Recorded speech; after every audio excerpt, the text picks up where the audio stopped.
Welcome, everyone. Today we're diving into a really intriguing shift in China's job market. Top Chinese companies and local governments have turned their backs on graduates from foreign universities. Yeah, that's a bold statement. What's driving this sudden change? So, historically, having an overseas degree was like having a golden ticket in China, an instant halo effect.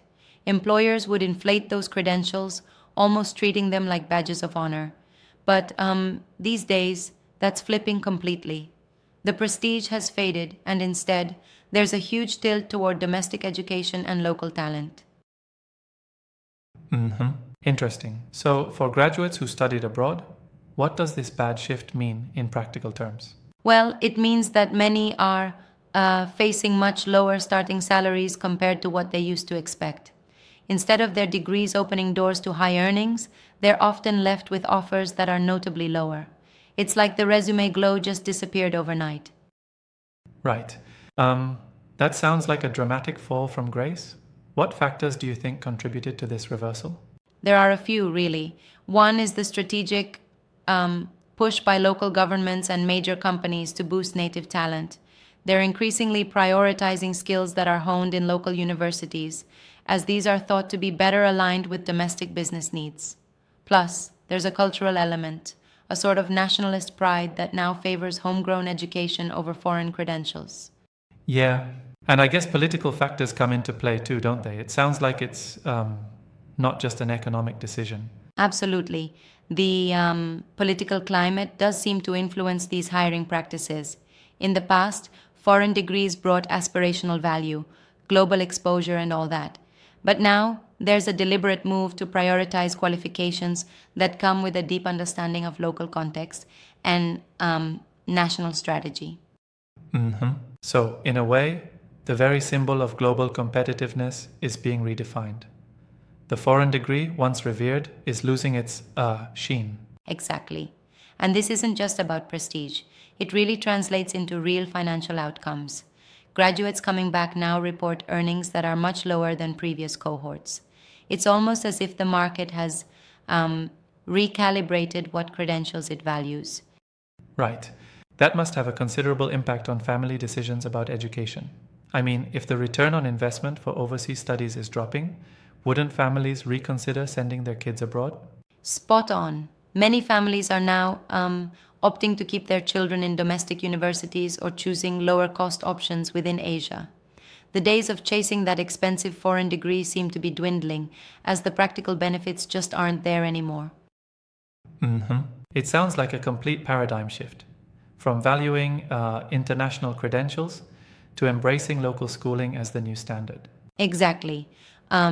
It's almost like a complete reweighting of priorities. The old narrative of study abroad success is being questioned, and the focus is shifting to what's truly valued by employers in the current dynamic market. Yeah, but here's a thought. Doesn't that pose the risk of, well, limiting the diversity of ideas? I mean, foreign education often brings different perspectives that can spur innovation here, right?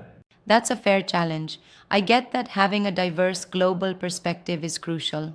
However, the counterargument is that the immediacy of local talent, which understands the intricate domestic market and political nuances, is now more valuable to these companies.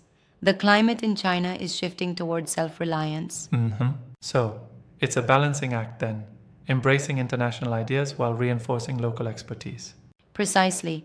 And it's like companies and local governments need talent that's more in tune with, the evolving domestic priorities. It's a deliberate pivot to keep the internal ecosystem robust, even if it means sacrificing some of that international Yeah, flair.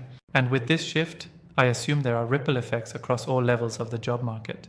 For instance, what happens to those who once banked on their overseas credentials for a high flying career? They're witnessing a rather abrupt reality check. The once golden foreign credentials now fail to secure that premium salary, leading to, lower earnings and perhaps even discouraging further overseas pursuits. It forces these graduates to rethink their Right. career paths.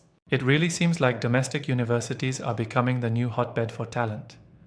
With this shift, do you think they'll start to overshadow foreign institutions in terms of reputation? I think so, to a degree. There's a growing perception that the education and skills developed in China are more relevant for local job markets right now.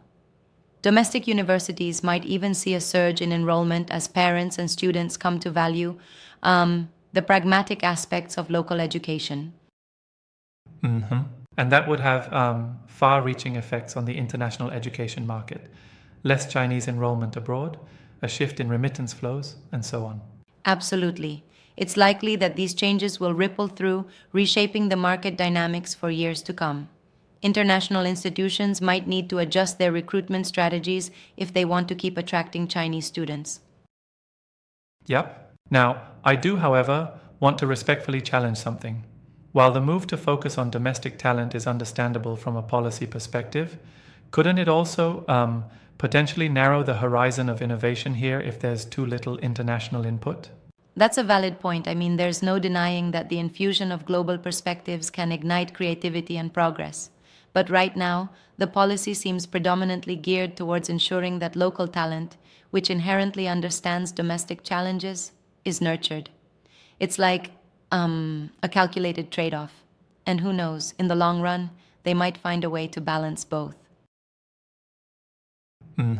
It's definitely a complex issue, a tug of war between global ideals and local priorities.